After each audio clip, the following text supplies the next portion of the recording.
তাদের সম্পর্কে আমরা বলতে চাই, জবান খুলে বলবেন, হাটহাজারী মাদ্রাসায় ভাঙচুর করেছে হেফাজত, ঠিক কিনা? ছবি অক্সিজেনের মাস্ক খুলে হত্যা করেছে হেফাজত, ঠিক কিনা? ছবিকে মাথায় লাঠি দিয়ে আঘাত করে হত্যা করেছে হেফাজত, ঠিক কিনা? বাংলাদেশে আহমদ ছবির একদিকে জড়ানো হয়েছে, আরেকদিকে তার প্রতিমূর্তি বানিয়ে আগুন দিয়েছে হেফাজত, ঠিক কিনা? আহমদ ছবিকে হত্যার জন্য ফেসবুকে স্ট্যাটাস দিয়ে সেখানে কুরুচিপূর্ণ কমেন্ট করেছে হেফাজত, ঠিক কিনা?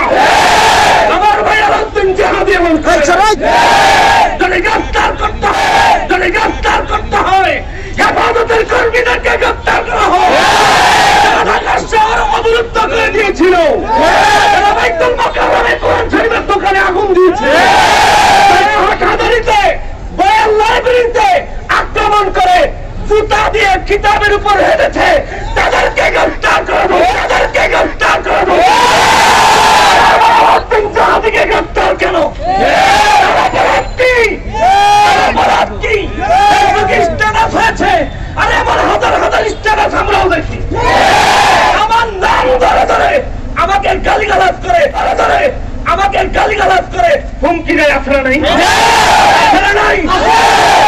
তখন কোথায় থাকে? তখন কোথায় থাকে?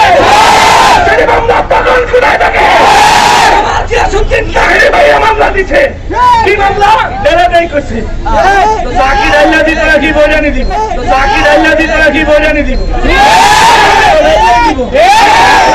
ইস্যু হতে পারে। জিহাদি ফেসবুক স্ট্যাটাস মামলার ইস্যু হতে পারে। বুঝতে পেরেছি, দলিল দিয়ে তোমরা মোকাবেলা করতে পারো না।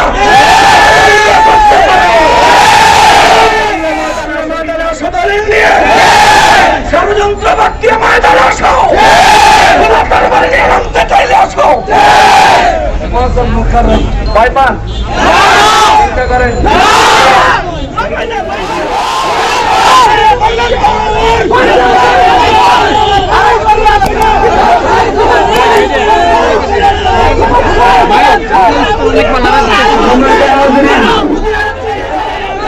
কি ধরনের জায়গা রয়েছে সব সে বলতে চায়।